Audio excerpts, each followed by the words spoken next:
get it started. Woo! So when I say fired up, you say ready to go. Fired up. Ready to go. Fired up. Ready to go. Fired up. Ready to go. Fired up and ready to go. Yeah, I am so excited. Are you? Awesome. This has been an absolutely incredible weekend, hasn't it? Yeah. Come on, let me hear ya.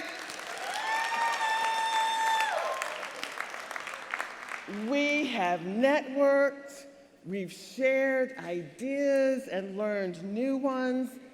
We've also had some time to reflect and dialogue. And now today, our last day together in Dallas, it's now time to complete the puzzle. And the completing of the puzzle means that the only thing left is to address what is inside of each and every one of us. Yeah.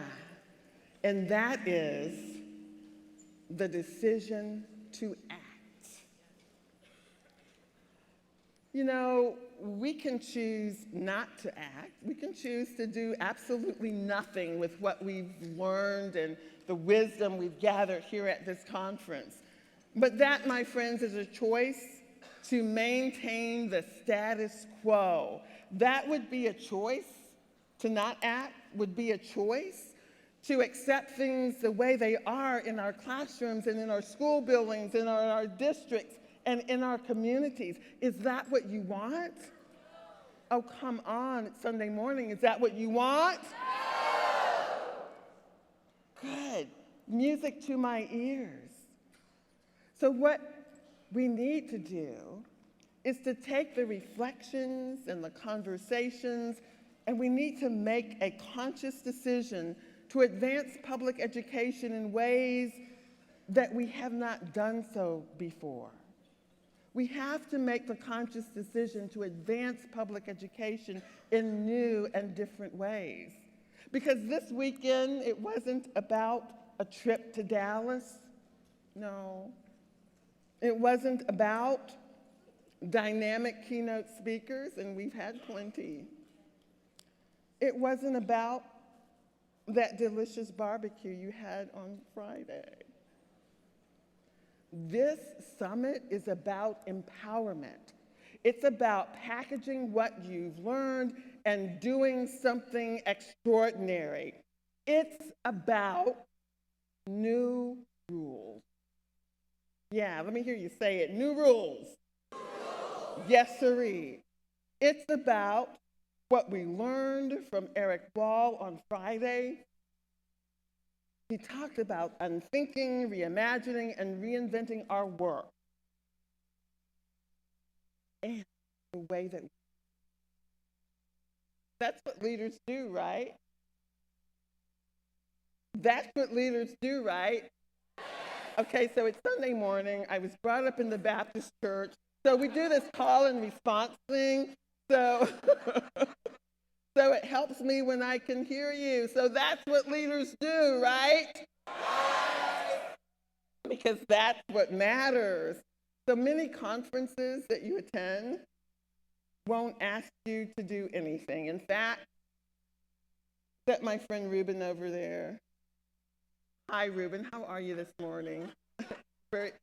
See, some conferences, Ruben, they'll ask participants to take the Las Vegas attitude, what stays in Vegas, what's done in Vegas stays in Vegas. But that's not what we want, right? Okay, what we want is for you to take what's happened here. We want you to take it home, and we want you to put it to good use. So I ask you to think about what will be your new rules when you get back home. How will you use the power of your voice for students whose experiences go practically unnoticed and whose voices go unheard? I am daring you to develop a compelling view of the future of public education. And I know that we have the strength and the will and the wisdom in this room to do that.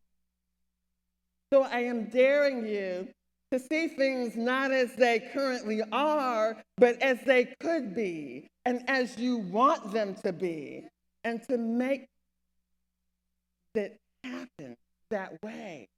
I believe in you. I know you can do that. I know we can do that. But in order to do that, we must commit. We must act. We must lead. And then we must commit, act, lead, repeat. Commit, act, lead, repeat. Commit, act, lead. I don't hear this side of the room. Commit. Commit, act, lead, repeat. We must commit to something. We have to act on it, and then we have to lead others to do it. And then we have to repeat it all over again. The reality is this: if we are not ready to lead,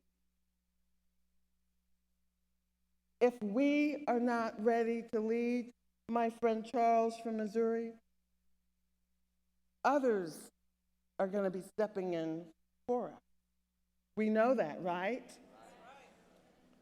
There are others who are ready, willing, and waiting to do the leading for us. In fact, many of them are doing it right now. They're stepping into our classrooms and our school buildings, and they're telling us how to teach and care for our students. They're swooping into communities like knights in shining armor, and they're taking over our schools. Huge corporate interests are making it harder for educators' voices to be heard locally, state, and nationally. Their agenda is very simple. It is about dividing and conquering public schools. It's about dividing and conquering working families. It's about dividing and conquering the working class. You know, these so-called proponents of public education, they say they want a quality education for all. They say they want great educators in every classroom. They say they want to close the achievement gaps. They say they want innovation and effectiveness. They say they want all of these things, but yet their actions are different. Because what we see is these same people want to privatize education. They want to lower qualifications for future educators. They want to replace teachers with technology. They want to increase class sizes, and they want for-profit organizations to manage our schools. Does this sound like reform to you? No. Does this sound like reform to you? No. This is more like a desperate attempt to transform public education into something that's totally unrecognizable. We cannot allow this to happen, can we? No. Absolutely not. We cannot allow them to weaken our profession. We cannot allow them to take away our ability to advocate for our students and our professions. And we cannot allow them to tell the public education story. The public education story is our stories. Educators are on the front lines in our schools, teaching in our classrooms, driving buses, preparing meals, and providing the best we can every day for our students. Yeah. Some of you know my story. I am the daughter of 2 school bus drivers who knew the value of a public education, they didn't have the opportunity to go to college, but they knew the value of public education. And even though I was a Head Start graduate, and if you don't know what Head Start is, Google it. Hey, okay, Ruben. I was a Head Start graduate, but I know that I would not be here today were it not for the caring educators, whether they be the teachers or the support staff in the schools that helped me to be the person I am today when I came in. Yes, give it a hand.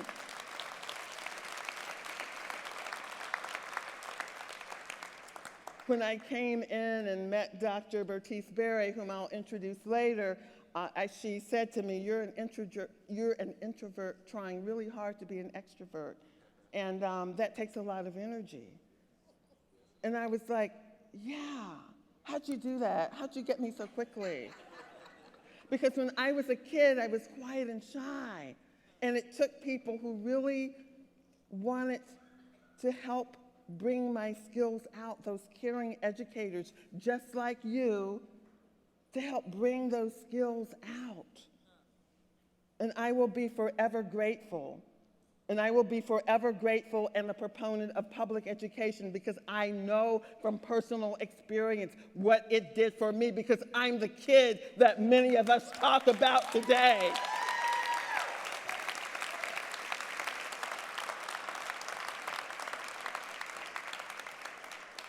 Our voices and our experiences and our stories need to be heard on issues that matter to our students in public education. So we have 3 strategic imperatives that help us drive the engine to achieve our goals. And I'm going to share them with you very quickly because you're going to hear them on a consistent basis moving forward. We need to invest in opportunities that will help grow and transform our union.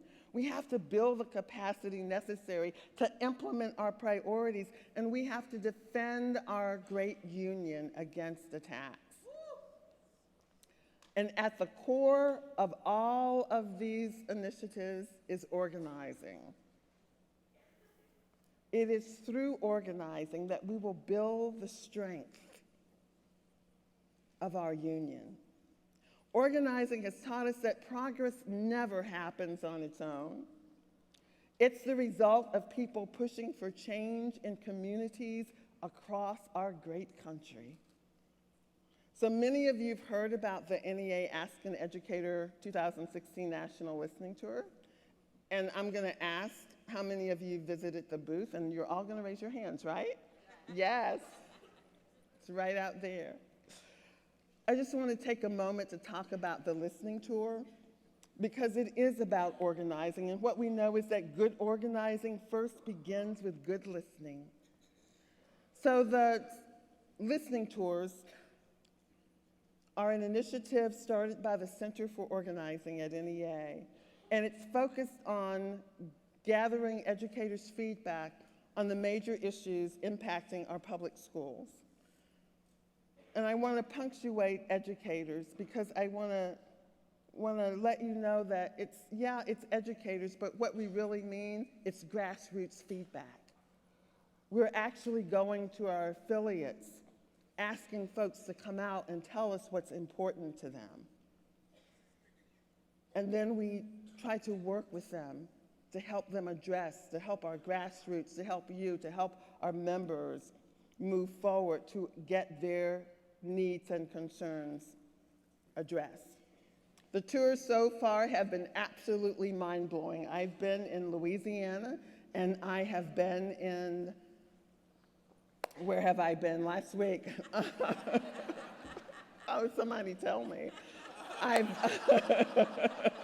Milwaukee, I was with the Milwaukee Teachers Education Association just last weekend.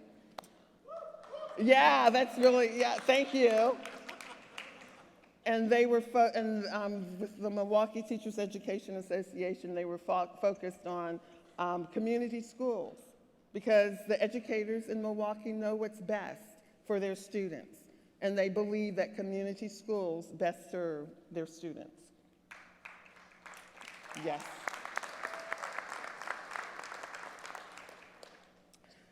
The listening tours have been extremely effective in allowing the most important education stakeholders to hear directly from the parents, the students, and the men and women working most closely with their children in our public schools. So with the listening tours, it is our hope that we contribute to positive change for public school students all across the nation. And I just mentioned Milwaukee, and because one of my new rules is like not being scripted, I totally missed I got ahead of myself, but we're gonna pause for a moment. Did you like that new rule for me, right? Yeah, give me a hand.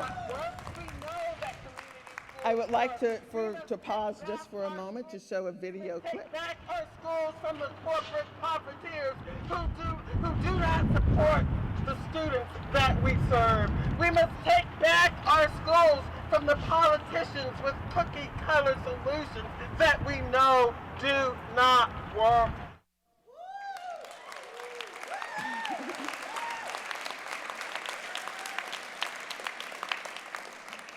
So that was just an excerpt from our rally on the steps of the Capitol in Milwaukee as we addressed community schools and the need for community schools.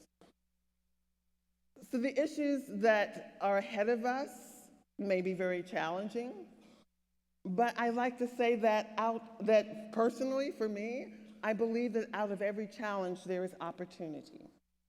And I hope that you will look at life that way as well. Out of every challenge, there is opportunity, whether it's ESSA, the 2016 presidential election, or addressing institutional racism. There is opportunity for us to organize and shape the future of public education and our great nation. And that's exciting to me. We also know that the power of public unions has long been a goal of conservative groups. They want that power. They want to limit us and therefore gain our power. So with the continued attacks on unions, we can't return to business as usual. That would be a mistake. So we are entering a season of life, a season of education, of public education, where there is opportunity for us to be different, to think differently, and to lead differently. As your NEA Secretary Treasurer and Chair of the Budget Committee, I share with you that our awesome Budget Committee members, many of whom are here today and have been here throughout the weekend, we're working on a budget that will grow and strengthen our union. We will continue to be creative, agile, and fiscally responsible during this challenging time, but we will be focused on growing and strengthening, which is a little bit of a pivot because we're going to be proactive.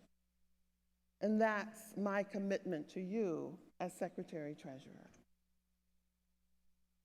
Being a leader isn't easy. There are fears, there are setbacks, and sometimes there are even moments where we just want to give up. Anybody ever felt that way? Thank you, Dwayne, for being honest. I hear you. I hear you, bro.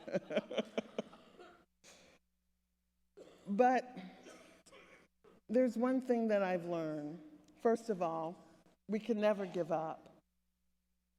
And next of all, there's a little story that talks about cows and buffalo.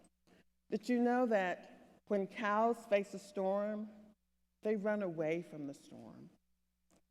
But when buffalo face a storm, they charge right into the storm. The buffalo charge into the storm, the bison charge into the storm. Did I get that right? It's bison. Okay. Thank you. The bison charge into the storm because they know charging into it gets them to it and through it quicker. That's a great image, isn't it? A herd of bison steadfastly and slowly progressing in the face of a blizzard rather than cowardly running in the other direction. Isn't that an amazing visual? But that's what leaders do. Whenever they are confronted with a tough challenge, leaders don't prolong the torment. They become the buffalo. They put their heads down and find a way. So we must become the buffalo. Yeah. We must become the buffalo.